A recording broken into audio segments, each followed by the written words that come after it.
अरे आज नहीं तो कल कभी तो तुम प्रेग्नेंट होगी, तब वापस यही प्रॉब्लम आएगी, तब क्या करोगी तुम तीनों? हम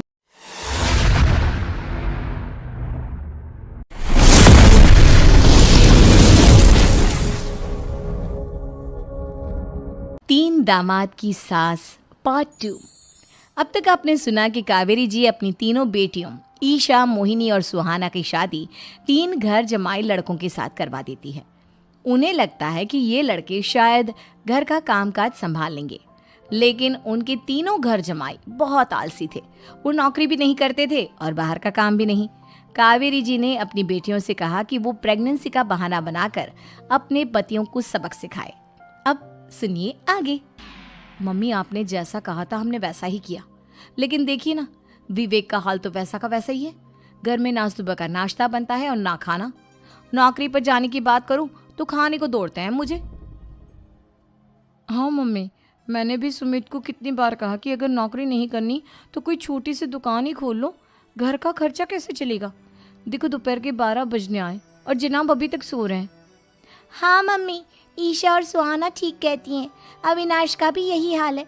जब मैंने अपनी प्रेगनेंसी के बारे में कहा तो मुझसे कहने लगा, अरे दूसरी लड़कियां तो 9-9 महीने तक नौकरी करती है, बस डिलीवरी के टाइम छुट्टी लेती है। मोहिनी, तुम भी नौकरी करो। अब मुझे कहाँ नौकरी मिलेगी। मम्मी बताओ अब मैं क्या करूँ। हे भगवान, क्या सोचकर घर जमाई दामाद लाई थी मैं कि मेरी बेटियां मेरे पास रहेंगी और खुश रहेंगी, लेकिन इन आलसी दामादों ने तो हमारी जिंदगी को भी प्रॉब्लम में डाल दिया है। मैं तो कहती हूँ मम्मी, हम लोग वापस अपनी जॉब पर जाना शुरू कर देते हैं। बता देते हैं इन लोगों को कि हमने प्रेगनेंसी का बहाना किया है। नहीं नहीं बेटा, ऐसी गलती भी मत करना। अगर तुमने ऐसा किया तो इन तीनों की आदत और ख़राब हो जाएगी। अरे आज नहीं तो कल कभी तो तुम प्रेग्नेंट होगी, तब वापस यही प्रॉब्लम आएगी, तब क्या करोगी तुम तीनों? हाँ मम्मी, आपकी बात तो बिल्कुल सही है। इन लोगों को तो सुधारना ही पड़ेगा। लेकिन कैसे? अपने बच्चों के आने की खबर सुनकर भी इन लोगों पर कोई असर नहीं हो रहा। पैसे कमाने के लिए घर से बाहर निकलना ही नहीं चाहते ये तीनों। अब मेरे दिमाग में एक प्लान आया है। तुम तीनों चिंता मत करो, उन तीनों को बुलाओ, फिर मैं बात करती हूँ।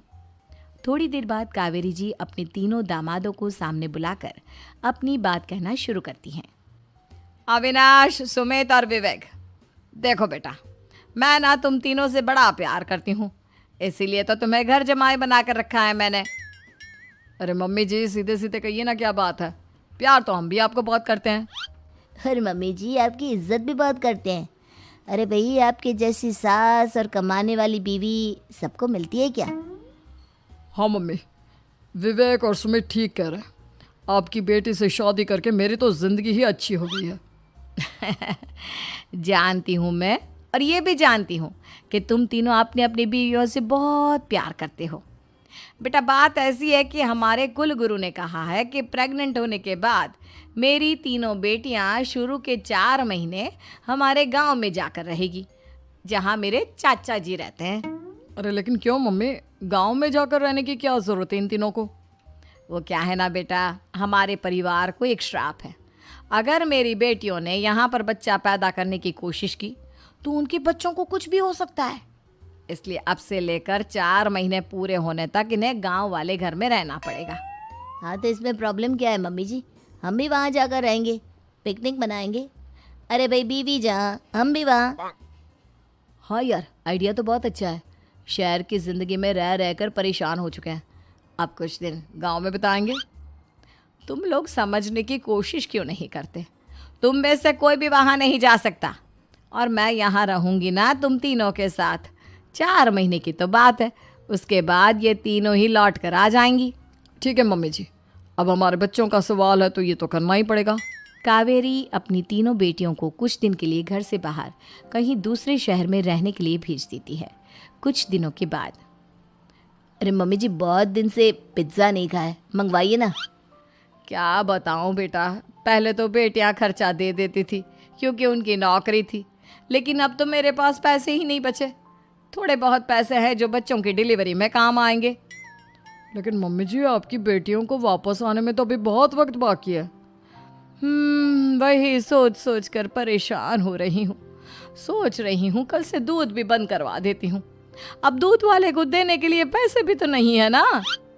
अरे नहीं नहीं मम्मी जी, अगर दूध भी बंद करवा दोगी तो मुझे चाय कहाँ से मिलेगी, और चाय के बिना मैं तो मर ही जाऊंगा। क्या करूं बेटा, इसके अलावा हमारे पास कोई ऑप्शन नहीं है। मेरे पास पैसे ही नहीं बचे।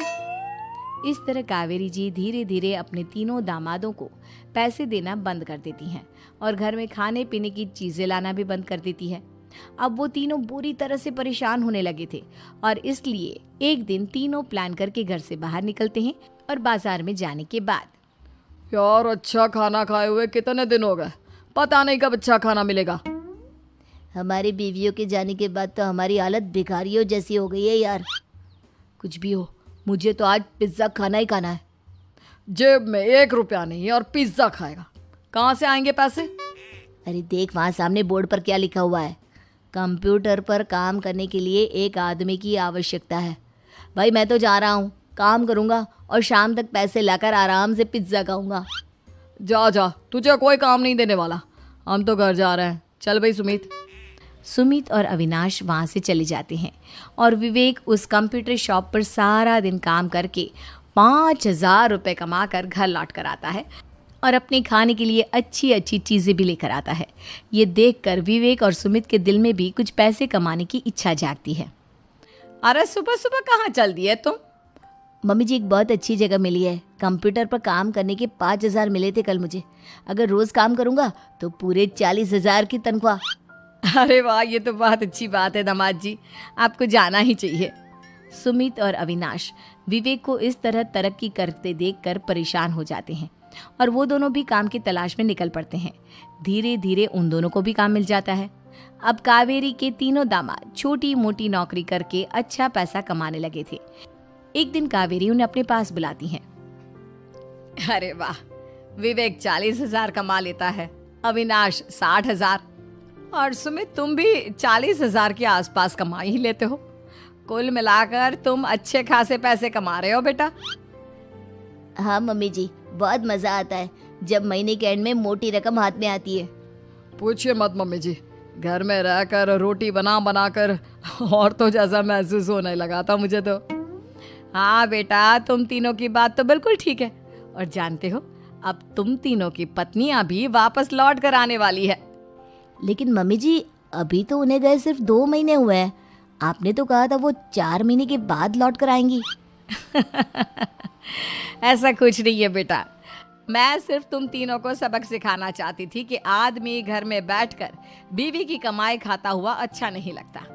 इस दुनिया में हर इंसान को मेहनत करनी चाहिए, काम करना चाहिए, चाहे वो औरत हो या आदमी, ताकि अपने परिवार को संभाल सके। कावेरी की बात सुनकर उन तीनों को अपनी गलती का एहसास होता है और कावेरी उन्हें सच बता देती है कि ईशा, सुहाना और मोहिनी शहर में ही कहीं दूसरी जगह रह रहे थे। शाम के वक्त उन तीनों की पत्नियां लौट कर आ जाती है और कावेरी जी का परिवार एक खुशहाल परिवार की तरह रहने लगता है।